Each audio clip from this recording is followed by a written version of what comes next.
sociais do IFAO para apresentar essa palestra tão importante sobre prevenção e diagnóstico precoce do câncer de mama, em alusão ao Outubro Rosa. Doutora Lígia Maria Teixeira Pereira Porciúncula é mastologista, ela é graduada em medicina pela UFAL, fez residência de cirurgia geral no HU, fez residência em mastologia no Hospital das Clínicas, da USP, e também especialização em oncoplastia mamária no Hospital do Câncer de Barretos. E atualmente é presidente da Regional Alagoas da Sociedade Brasileira de Mastologia.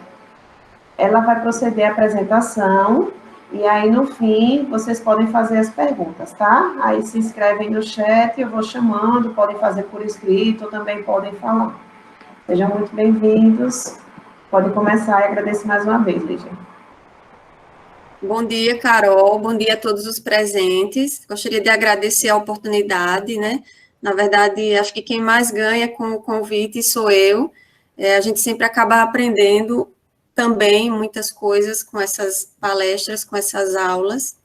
E eu acho importante para a gente sentir onde é que as pessoas têm mais dúvida, onde é que a gente pode melhorar a nossa qualidade de informação para os pacientes. Então, a Carol já me apresentou muito bem.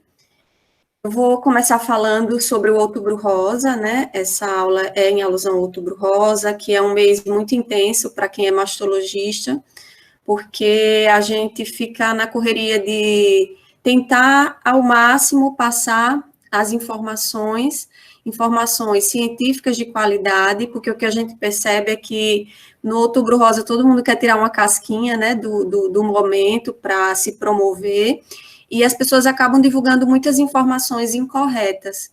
Então, a importância de ter uma aula com um especialista é justamente para a gente desfazer as fake news, né, que são tão comuns, cada vez mais comuns, e que a gente tenha um conhecimento de uma fonte qualificada e segura.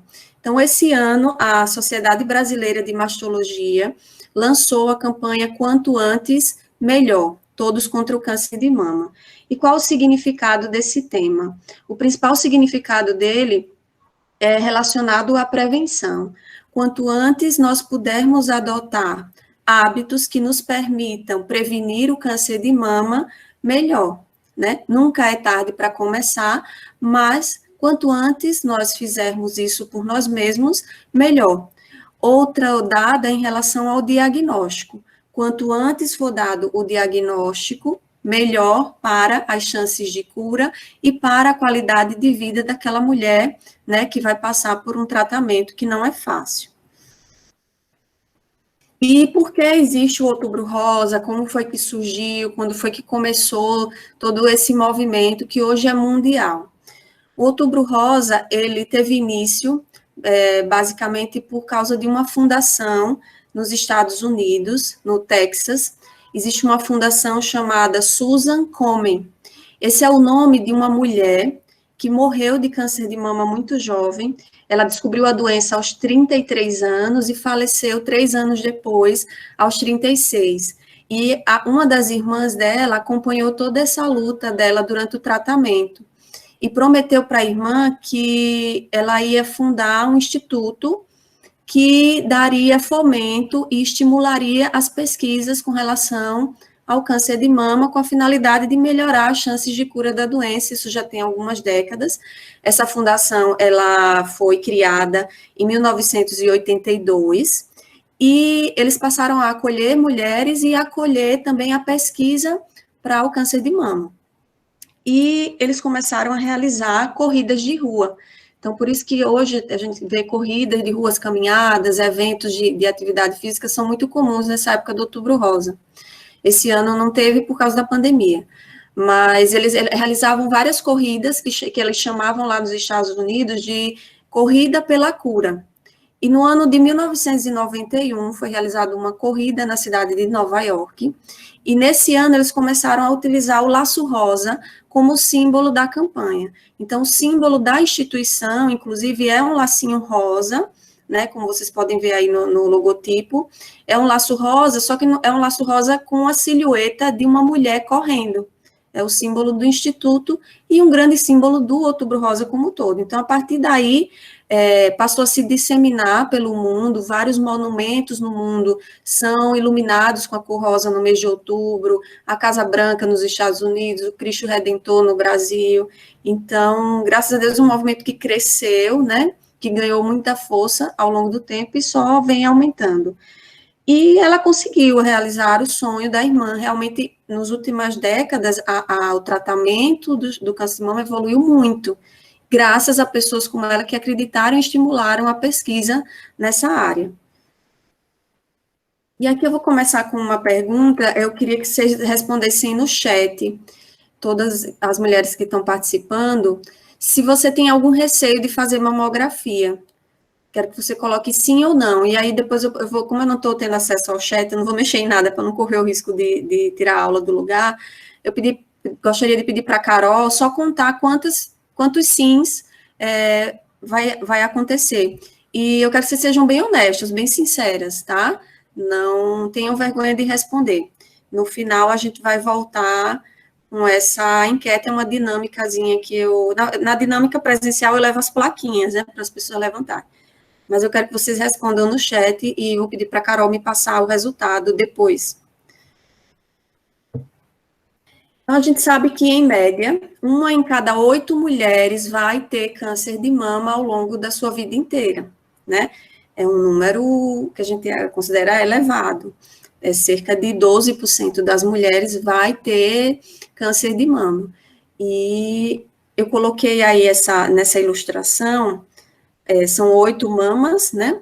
Uma delas que está acometida, que seria uma dessas 8 mulheres, e propositalmente eu coloquei um caranguejozinho, né, no que seria a mulher com câncer, porque o caranguejo, a palavra câncer, ela deriva da palavra caranguejo, né, vem de caranguejo, e significa o quê? O câncer, as pessoas sempre falam que é uma doença que enraiza, né, que infiltra, então é como se as patas do caranguejo estivessem se infiltrando dentro do nosso corpo, então daí vem a palavra câncer.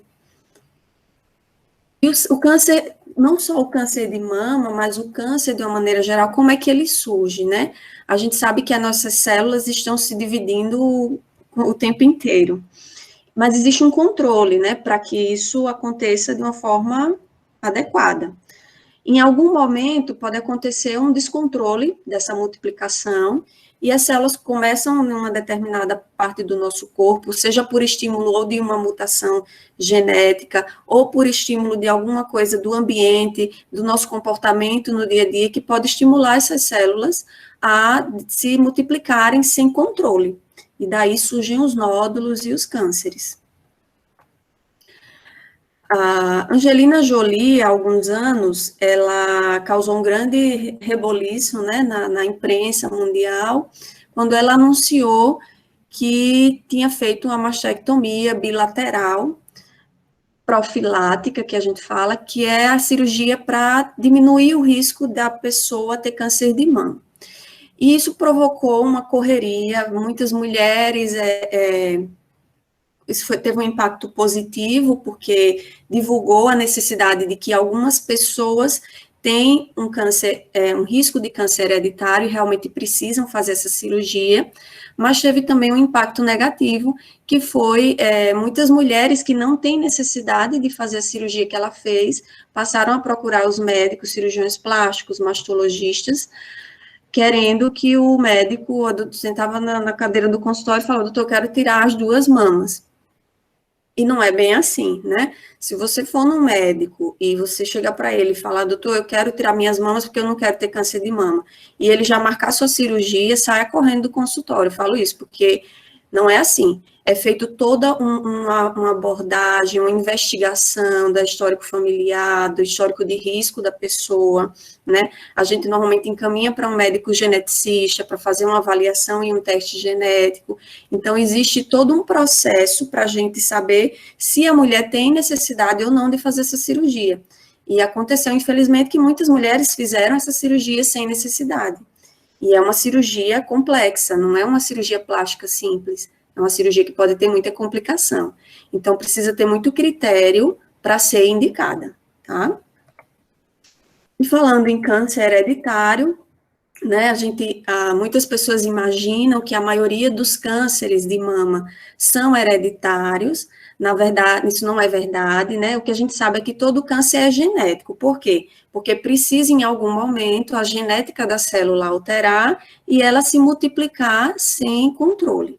Mas só uma pequena parte dos cânceres de mama são hereditários, ou seja, passam de geração em geração, né? Então, isso corresponde a apenas 10% dos casos de câncer de mama.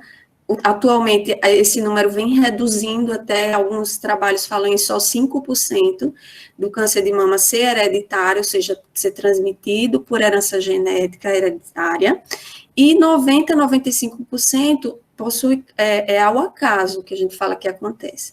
E o que seria esse acaso? Esse acaso é a forma como a gente vive, é a forma como os hábitos de vida que a gente tem, que ao longo dos anos vão se acumulando, se forem bons, né, a gente vai ter saúde. Se esses hábitos não forem tão bons, as células não vão tolerar isso e vão, em algum momento, perder o controle e provocar várias doenças, dentre elas o câncer. E que sinais e sintomas o câncer de mama pode apresentar, né? A gente fala dessas coisas de genética e fica uma coisa meio, né, abstrata, difícil da gente entender. Então, na prática, como é que o câncer de mama ele pode aparecer na mama da mulher? O sintoma mais comum é o nódulo, que a mulher pode sentir ou não, né? O nódulo ele pode ser, não, a mulher não sentir, mas ele pode ser detectado através de uma mamografia, por exemplo, né? E daí, por isso mesmo que a gente estava até conversando com a Carol, em relação ao autoexame da mama, as recomendações têm mudado.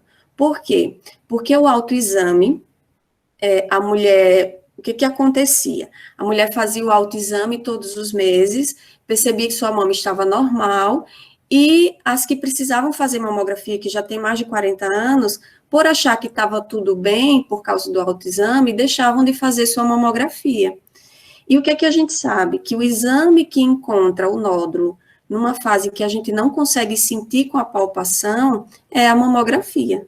Quando a gente apalpa através do autoexame, significa que esse nódulo já está um pouco maior. Não é tão precoce.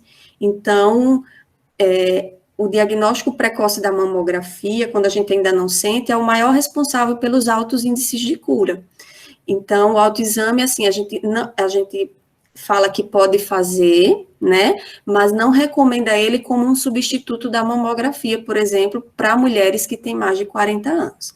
Pode fazer, mas ele é só um complemento, e ele serve para que a mulher tenha um autoconhecimento do seu corpo, né, é bom que faça, mas que fique claro que ele não pode substituir a realização de mamografia para mulheres com mais de 40 anos. E quais são os sintomas que a gente pode perceber ao olhar e ao tocar as mamas? São os nódulos, né, que é o mais comum, saída de líquido, secreção pelo mamilo, isso é uma coisa que deixa as mulheres muito apavoradas, e aqui eu vou falar, não é todo tipo de líquido que sai pelo mamilo que é suspeito de câncer, tá? A secreção amarelada, leitosa, como se fosse leite, uma secreção esverdeada, marrom, ela fala a favor de uma alteração benigna e não de câncer. O que é suspeito de câncer é o líquido sanguinolento e um líquido de água limpa, como se fosse uma água de rocha, que a gente fala, água que a gente bebe. Então, se sai uma água transparente ou sangue, não significa que é câncer, mas é um sinal de alerta para procurar um especialista e fazer exames, tá? Uma outra alteração, eu vou passar o próximo só para mostrar uma foto, são essas alterações que podem acontecer na pele, né? Às vezes você não sente nódulo, mas vê as alterações na pele, alterações no mamilo. Aqui a gente vê na foto da direita uma retração na mama, que a gente fala, às vezes o nódulo não vai para fora, mas ele puxa a mama para dentro, né? Essa foto de baixo é um mamilo que está entrando, né? Um mamilo invertido, que a gente fala. Então, se a mulher... Tem mulheres que têm naturalmente o mamilo invertido sempre. tá? Isso não é preocupante. Preocupante é a mulher que tinha o mamilo evertido para fora, normal, e começou a perceber que esse mamilo está invertendo, que ele está entrando, tá? Isso é preocupante. Outros sintomas, nódulos na região da axila, tá? Muitas vezes, o câncer de mama, muitas vezes não, é raro, mas ele pode acontecer de a pessoa não ter nada na mama, não sentir nada na mama e já sentir um nódulo na região da axila. Então, esses são os principais sintomas. Óbvio que qualquer outra alteração, né, do que você está acostumado com a sua mama, se acontecer, é recomendado procurar um especialista. E é possível diminuir o risco de ter câncer de mama? A resposta é sim, né? Até umas décadas atrás, muitas pessoas iam responder que não, que quem tivesse que ter ia ter e ponto final. Hoje a gente sabe, através de estudos científicos, que o nosso estilo de vida pode mudar o risco de a gente ter câncer de mama e outras doenças também. Então, o que é que a gente pode fazer para diminuir esse risco? Primeira coisa, a alimentação. A alimentação saudável, balanceada, tá? Não precisa ser radical e cortar totalmente um determinado tipo de alimento. A gente acredita que o equilíbrio é o que funciona mesmo, tá?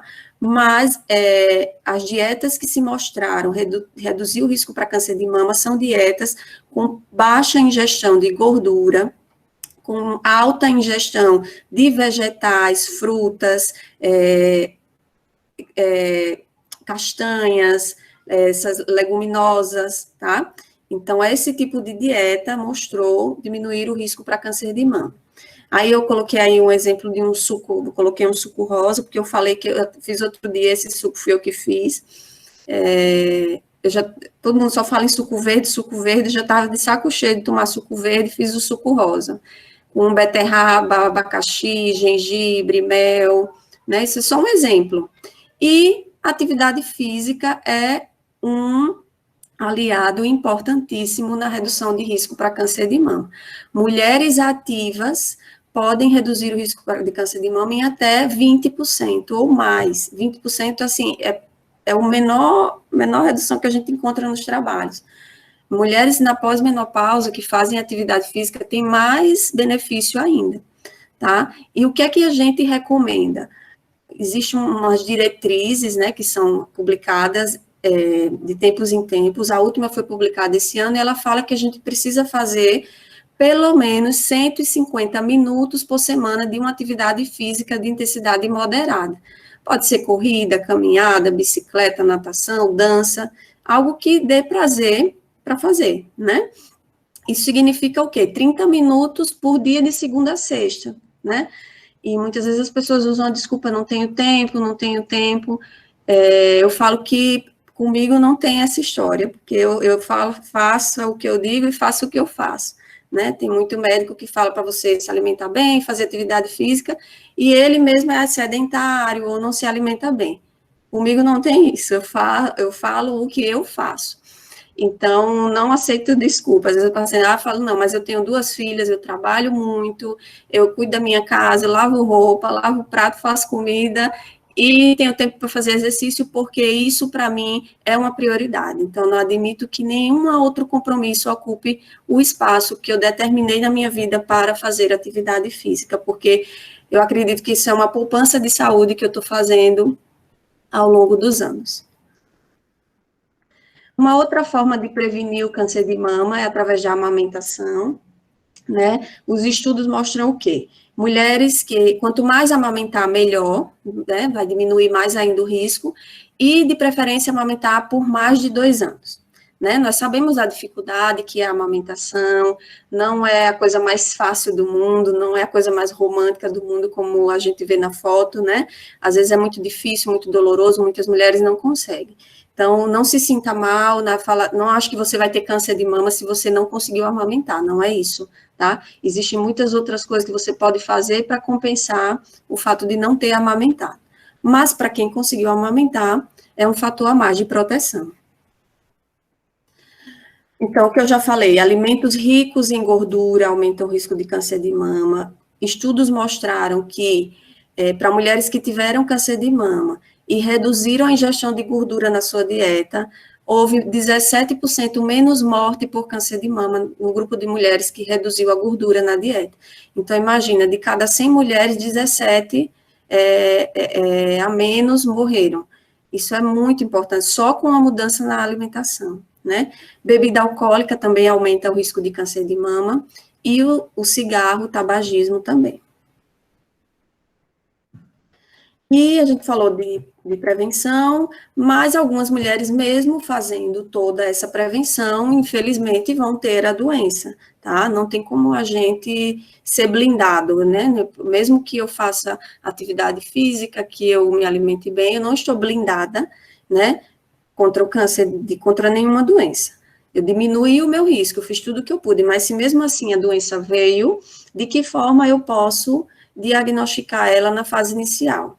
O exame de escolha para se fazer isso é a mamografia. E quais as chances de cura quando o câncer de mama é descoberto no início? Maiores que 90%. Tá? Então, assim, aquele rótulo de que ter câncer é uma sentença de morte ficou no passado. A gente sabe que o câncer e o câncer de mama, que é sobre o que eu estou falando, tem altíssimas chances de cura se o diagnóstico for precoce. E uma polêmica, uma controvérsia que existe muito no nosso país é com que idade a gente deve iniciar a fazer a mamografia. Vocês vão ver em muitas publicações, dados do Ministério da Saúde, do INCA, que recomendam o início do exame a partir dos 50 anos. Eu, como faço parte da Sociedade Brasileira de Mastologia, e essa sociedade, juntamente com outras sociedades, baseado em dados científicos, preconizam que o início do exame seja a partir dos 40 anos, tá? Por quê?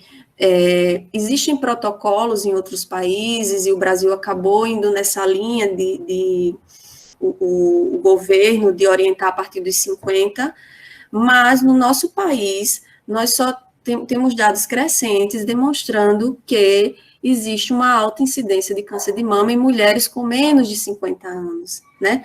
Eu estava lendo um estudo ontem que fala que 40% das mulheres que têm câncer no Brasil têm menos de 50 anos. Então, como é que eu posso omitir o exame dessas mulheres, né? Quantas vidas vão se perder se a gente não fizer mamografia antes dos 50 anos? E a gente sabe que o principal motivo de cura é o diagnóstico precoce, e ele é feito com a mamografia, né? Então, a nossa recomendação infelizmente, o SUS, na maioria dos lugares, só paga a partir dos 50, porque é o Ministério da Saúde que paga. Algumas prefeituras, alguns lugares acabam pagando, né, mas são muito poucos para fazer a partir dos 40 anos, mas eu recomendo que, se a pessoa tenha condições, que faça já a partir dos 40 anos mesmo, e nós vamos ter uma grande luta, numa tentativa de que o SUS possa reduzir essa idade também para 40 anos, e para que todas tenham direito, e que não tenha essa diferença de tratamento no público e no privado. Então, recentemente, há uns anos atrás, circulou na internet um vídeo de um médico falando que mamografia aumenta o risco de ter câncer de mama. E isso foi uma coisa terrível, foi uma fake news, né? Muitas mulheres acreditaram, recebi de vários grupos o mesmo vídeo, é verdade, é verdade. Não, isso é mentira, tá? Infelizmente, muitas mulheres acreditaram no que ouviram nesse vídeo e deixaram de fazer o exame, e quando vieram ter o diagnóstico de câncer de mama, já estavam na fase avançada, né? Foi um desserviço que esse cidadão fez. A radiação de uma mamografia, ela é muito baixa, nenhum estudo mostrou que isso pode causar câncer de mama. Pelo contrário, a mamografia é o único exame que diminui a mortalidade por câncer de mama em até 40%, né? Então, só para vocês terem uma ideia, comparar a radiação de uma tomografia de tórax, que tanta gente fez agora por causa do Covid, é 11 vezes maior do que a de uma mamografia, né? E ninguém falou, pare de fazer tomografia de tórax, senão você vai ter câncer. Não, Teve gente que fez até mais que uma. Então, é a forma como a mensagem é passada, a informação, né? Então, mamografia não dá câncer. E o que mulheres que já tiveram câncer de mama podem fazer para aumentar as chances de cura? A mesma coisa que a gente fez para prevenir, né? Alimentação saudável, atividade física, não fumar, não ingerir grandes quantidades de bebida alcoólica, ter uma boa noite de sono. Então, eu sempre falo que a atividade física, ela vai dar prevenção ao tratamento. Eu passo na receita das minhas pacientes, depois que faz a cirurgia, fazer atividade física, parará, parará, parará. Inclusive, durante a quimioterapia. Os estudos mostraram que fazer atividade física, óbvio que essa atividade deve ser supervisionada por um profissional de atividade de educação física, mas fazer durante a quimioterapia melhora os sintomas colaterais da quimioterapia. E depois do tratamento, vida normal, vida que segue, tá? Existe vida normal após o câncer de mama. Carol, eu queria saber quantas pessoas responderam sim àquela perguntinha no início.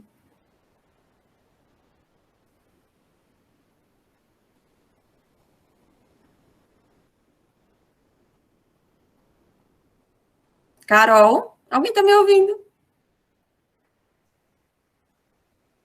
Ela não tá te vendo, Carol. Todo mundo só respondeu não, Lígia. Antes que eu vi, só... Mas eu não ouvi nenhum então. sim.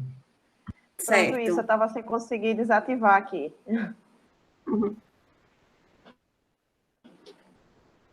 Ainda bem que ninguém respondeu que sim, né? Mas eu sempre mostro, eu faço essa dinâmicazinha, porque no início algumas mulheres têm receio de fazer a mamografia baseado em informações incorretas, e depois que eu passo todas as informações corretas, normalmente as pessoas mudam de opinião, mostrando que a informação e o conhecimento é a nossa maior arma para combater as fake news e para que a gente tenha coragem de fazer coisas que podem ajudar a salvar nossas vidas, como, por exemplo, fazer mamografia, né? É um exame que eu nunca fiz, eu não estou na faixa etária ainda, mas a gente ouve mulheres dizer que é muito incômodo e ouve outras mulheres falarem que não é nada demais, né? Isso é muito individual. Mas eu acho que, eu sempre falo, é um incômodo que vai ser só uma vez por ano e que pode salvar a sua vida. Então, eu acho que a gente já faz tanta coisa errada, né, se alimentando mal e não ficando sedentário, que eu acho que a gente tem que passar por esse incômodozinho da mamografia, sim. Eu acho que não é nada tão absurdo, tá? Então, era isso, eu não quis fazer uma aula muito extensa para não ficar cansativo. Se alguém tiver alguma dúvida, eu estou à disposição. Tem algumas coisas que eu acabei que não dá para falar tudo, mas se alguém tiver alguma dúvida em relação ao que eu falei, ou alguma coisa que eu, por exemplo, não tenha falado, pode ficar à vontade.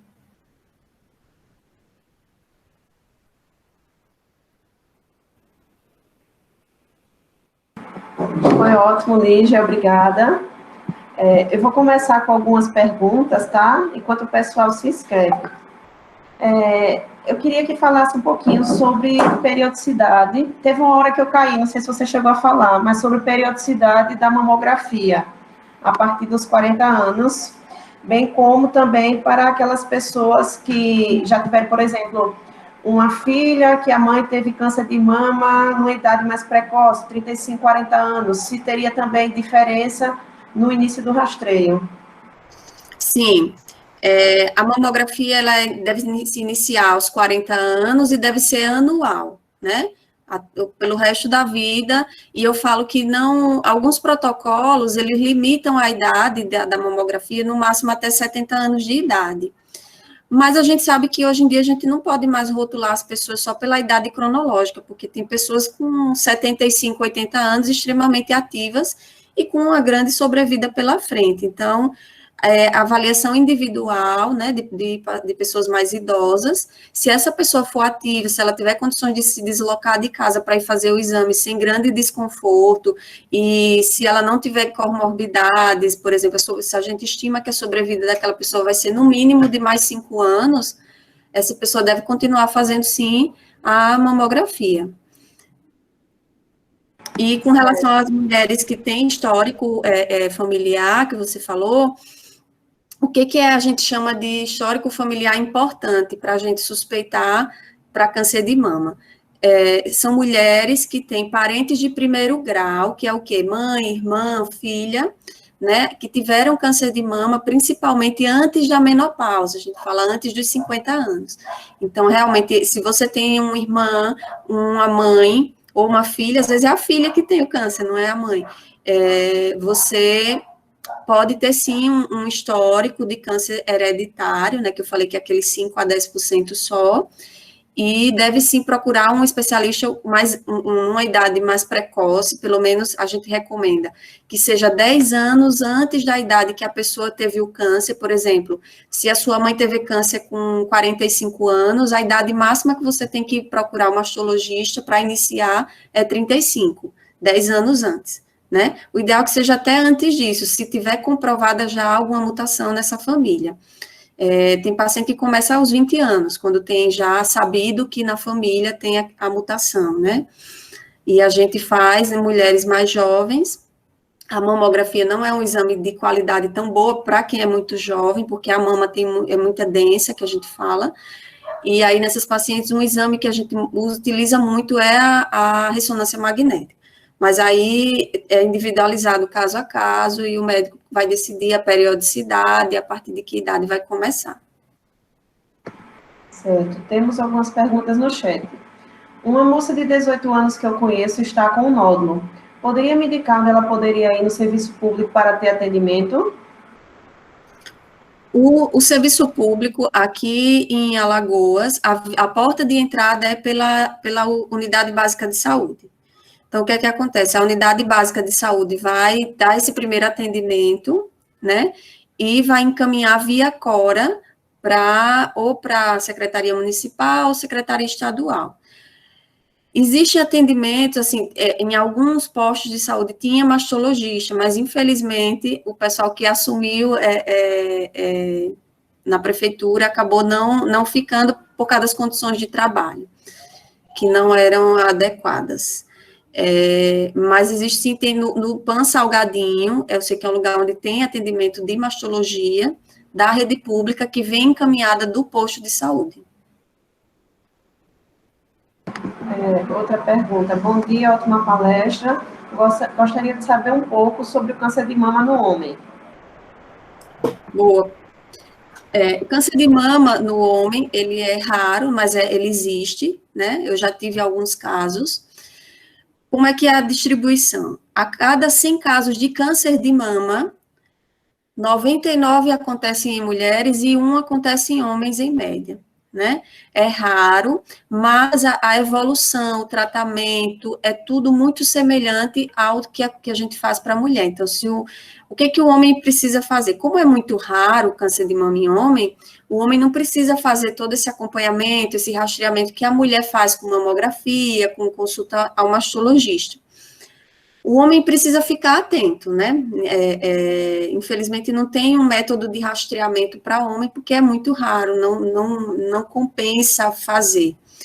O homem tem que ficar atento à alteração, né? Como o homem já tem um escasso tecido mamário, normalmente ele percebe precocemente qualquer nódulo que apareça, mesmo já pequeno, porque o homem não tem o volume da mama. Então, nódulos pequenos já podem ser sentidos pelos homens, e qualquer alteração, as mesmas que eu falei para as mulheres, alteração na pele, nódulo palpável, saída de líquido, secreção pelo mamilo, nódulo na região da axila, tudo isso é sinal de alerta para procurar uma consulta, de preferência com o mastologista. O tratamento para o homem é o mesmo para a mulher, mastectomia, radioterapia, quimioterapia, as chances de cura são as mesmas das mulheres. Tem outro comentário, eu fiz 38 anos agora, mas já faço a mamografia faz uns 3 anos, porque tenho casos de câncer de mama na família. Não foi falar. Outra pergunta. Gostaria de saber se mulheres que têm muitos cistos têm mais propensão a câncer, ou a preocupação seria porque seria mais difícil perceber alterações numa mama já alterada? Boa pergunta. Cisto é uma lesão completamente benigna, não tem relação nenhuma com câncer de mama, independente da quantidade, se você tem só um cisto ou 25 cistos, não vai ter mais chance de ter câncer de mama por causa dos cistos. Mas eu achei muito inteligente essa comparação que a pessoa fez. Realmente, uma pessoa que tem muitos nódulos benignos ou cisto na mama, pode confundir e dificultar um pouco o exame, principalmente o ultrassom, né? Para encontrar uma nova lesão, alguma coisa que seja câncer. Mas é um exame bem feito por um profissional dedicado que vai procurar direitinho, né? Ter cuidado, justamente o paciente que já tem muitos nódulos, ele é capaz de detectar, sim, facilmente câncer. Mas cisto de mama não tem aumento de risco nenhum para câncer. Certo. Vou fazer outras perguntas, tá? Pode ser que alguém mais queira se inscrever no chat.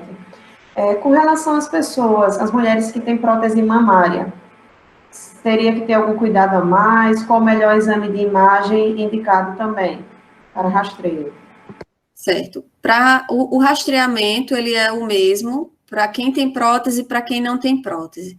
Prótese de mama não tem relação nenhuma para aumentar o risco para câncer de mama. Muitas pessoas têm essa dúvida também, né? Acham que quem tem prótese de silicone pode ter o risco de ter câncer de mama a mais. Não, isso não é verdade.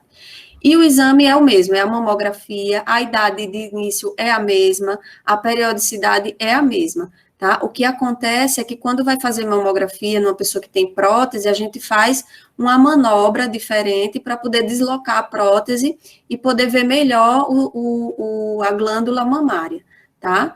Mas não tem diferença nenhuma nas indicações. Ok.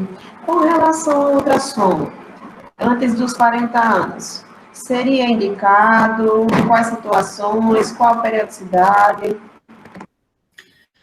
Ultrassom, por ser um exame de fácil acesso, né, de fácil realização, e ele é um exame que vê muito bem a mama de uma mulher mais jovem, ele acaba sendo usado como um exame de rotina, não pode ser dito como um exame de rastreamento, né, para mulheres mais jovens. Ele é apenas um exame de rotina que a gente acaba fazendo mesmo todos os anos, né, no acompanhamento ginecológico, que já faz junto com o Papa Nicolau, faz um combo de exames, na verdade, mas, assim, ele não demonstra nenhum impacto em mortalidade por câncer de mama, mas por ser um exame que não tem radiação, não causa nenhum mal, é amplamente utilizado. Não é ruim fazer, eu particularmente faço para mulheres mais jovens, mas ele não é tido como um exame para rastreamento, como é a mamografia. Certo. Outro comentário no chat. Vi uma notícia de que, por conta da pandemia, muitas mulheres deixaram de fazer os seus exames preventivos e que isso vai acarretar muitas ocorrências que poderiam ter sido evitadas. Peço que comente essa notícia. Infelizmente, é verdade, né? A gente teve uma redução de 70% de tratamento, de procura e de tratamento por câncer de mama, não só no Brasil, isso foi no mundo inteiro. Eu participei de uma palestra com colegas da Itália, da Espanha. Aconteceu a mesma coisa lá, no começo da pandemia. Tudo parou, a diferença é que eles conseguiram se reestruturar, essa parte oncológica, mais rápido do que a gente, né? Mas ao longo desses 6 meses, mínimo, a gente já percebe uma alta incidência de pacientes com câncer mais avançado, porque, infelizmente, não tinham o que serviço procurar durante a pandemia. Então, eu falo que a gente vai ter mais uma epidemia agora que vai ser de câncer, não só câncer de mama, mas de todos os cânceres avançados. Infelizmente, a gente vai ter mais vítimas dessa pandemia, que são as pessoas que vão morrer de câncer avançado, por conta da falta de estrutura que a gente teve. Eu falo a gente como um todo, né, não houve gestão que conseguisse manter esse tipo de tratamento, infelizmente. Infelizmente é uma realidade, eu pude presenciar isso durante a pandemia, algumas pessoas, né, realmente estavam com lesões suspeitas, já passei a atender na emergência, essa semana também, pessoas com lesões há 4 meses, e sem conseguir fazer um diagnóstico, uma biópsia, e a gente sabe do represamento das cirurgias, né? Todos os serviços vão priorizar as cirurgias oncológicas, mas mesmo assim, muita gente esperando, infelizmente. Outra pergunta, gostaria de saber se mulheres que têm muito mastalgia têm mais risco de vir a ter câncer de mama. Não, mastalgia não tem relação com risco para câncer de mama, né? A gente sabe que a mastalgia ela é mais comum nas mulheres que estão, que a gente fala é mastalgia cíclica, que é aquela dor que a gente sente na mama no período pré-menstrual, né, uma semana antes da menstruação, durante a menstruação, e ela está relacionada às alterações hormonais do ciclo menstrual da mulher. Uma outra fase da vida da mulher que é muito comum ter mastalgia é quando a mulher está entrando na menopausa, né? Isso eu não aprendi no livro, eu aprendi no consultório. Como é comum a mastalgia na mulher que está entrando na menopausa. Tá? Mas ela não tem nada a ver com risco para câncer de mama. Alguém perguntou também, Carol, vou só falar porque eu vi a pergunta aparecendo aqui, sobre ressonância magnética para prótese mamária. Ela é um excelente exame, sim, é o melhor exame para ver quando a gente suspeita de uma ruptura, de uma ruptura da prótese, né?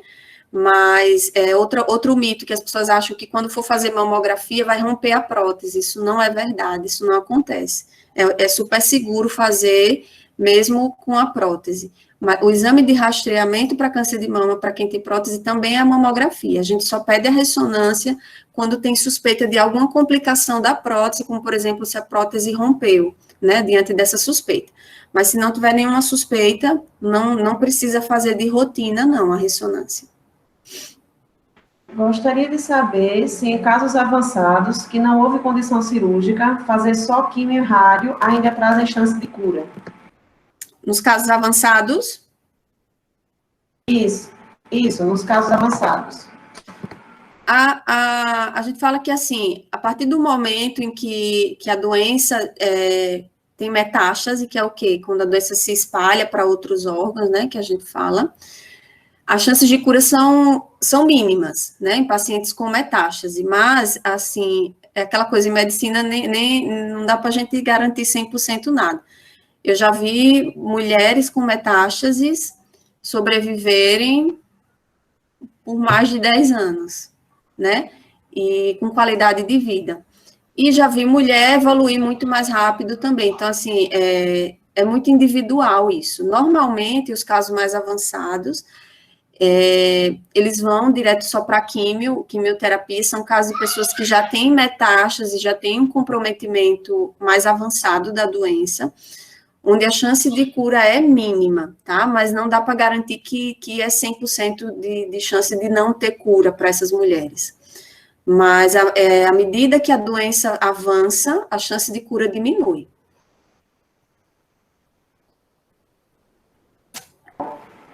Certo. Gente, lembrando que a lista de presença está no chat, tá? Preencha o formulário, não esqueça. E o câncer de mama é o mais prevalente entre as mulheres. Então, por isso, da importância dessa palestra, estamos gostando muito da participação de vocês, estamos disponíveis ainda se tiverem mais alguma pergunta, e que realmente nós possamos ser replicadores, multiplicadores dessa informação. É triste, como eu já atendi, com certeza a Lígia já atendeu também, atender mulheres com câncer avançado, porque disseram que tinham medo de fazer o exame, medo do que poderiam encontrar. E cabe muito bem essa campanha da Sociedade Brasileira de Mastologia, que quanto mais precoce, mais cedo, melhor. Então, que possamos estimular essas mulheres e que realmente o SUS possa ajudar, né? Porque a gente sabe que tem pessoas que não vão ter condições de fazer o exame. Felizmente, em outubro, a gente sabe que é mais fácil, né? Eu até estava vendo uma reportagem, Lígia, passou essa semana, se você puder comentar, que tinham médicos para preencher as guias de mamografia, eu acho que nas unidades básicas de saúde, mas realmente em outubro é muito cheio, né? É bem mais fácil. Se você puder comentar também. Tem alguns lugares, né, que eu até posso passar para você. Eu recebi ontem um print de alguns lugares que estão fazendo o exame pelo SUS, algumas clínicas até particulares, como acho que a Diagnose. Eu posso passar para você. Tem os telefones de contato para agendar. O exame ele precisa ser solicitado ou por um médico ou por um enfermeiro, pode ser da qualquer médico, ou médico enfermeiro da unidade básica de saúde. Infelizmente, a gente queria que esse movimento acontecesse o ano inteiro, né? Que fosse outubro o ano inteiro. E um outro detalhe é que esses exames só vão ser possíveis para mulheres com mais de 50 anos, porque é o que o Ministério da Saúde paga. Eu tenho uma vontade muito pessoal, muito grande, e agora que eu estou à frente da sociedade aqui em Alagoas, em tentar, de alguma forma, lutar por essa redução da idade, né? Porque não adianta nada eu ficar com esse blá, blá, blá, que tem que ser a partir dos 40, e eu tenho que usar esse meu conhecimento para tentar conseguir alguma coisa de valor, né? Eu acho que senão não valeria nada tudo que eu já estudei, que eu fiz até hoje. Mas tem alguns lugares, sim, eu posso lhe passar, que estão fazendo o exame pelo SUS, e eles prorrogaram até para novembro, outubro e novembro, porque sempre fica esse aglomerado demais em novembro mesmo, em outubro mesmo, e aí eles estenderam para novembro, mas para mulheres a partir dos 50 anos. Que pena, eu achei que no mês de outubro conseguisse baixar para 40. Mas que bom, né? Que bom que você está à frente da sociedade e a gente está na torcida para que consiga. Gente, eu acho que não temos mais nenhuma pergunta. Agradecer imensamente a Lígia. Lígia é minha colega de trabalho, conheço há muitos anos, desde o HU, que fazia residência clínica médica lá da cirurgia geral, e felizmente voltamos a trabalhar após muitos anos. Foi um prazer, Lígia, gostei muito, tenho certeza que todos gostaram. Eu achei bem interessante que nessa palestra todos ficaram do início ao fim, ninguém ficou saindo, todo mundo participando, e que possamos ter outros encontros também. Muito obrigada. Eu que agradeço, Carol, a conversa com você é um presente para mim, você é uma pessoa sempre muito, que passa uma tranquilidade, uma paz, né? Desde a época que eu lhe conheci na residência, uma pessoa sempre muito disponível, muito educada, e continua do mesmo jeito, e com essa carinha de jovem sempre, né?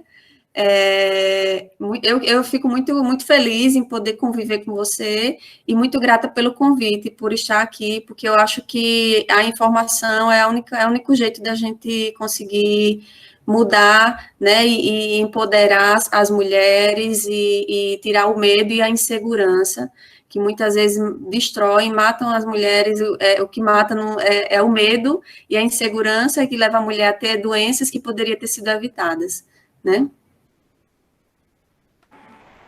Obrigada mais uma vez. Você que é exemplo, Lígia, para a gente. E realmente, assim, eu não sei se vocês perceberam, mas nas fotos eram a Lígia, gestante, caminhando com o símbolo, né, da campanha, e em outra ela correndo. Um dia eu estava no calçadão caminhando lá devagarinho, passou flash. Quando eu vi era a Lígia. A Lígia é maravilhista, é campeã, premiada, então realmente é um exemplo, como ela disse, para a gente se espelhar. Né? Duas crianças, trabalha muito e faz atividade física. Atleta mesmo, parabéns por tudo mais uma vez. Obrigada.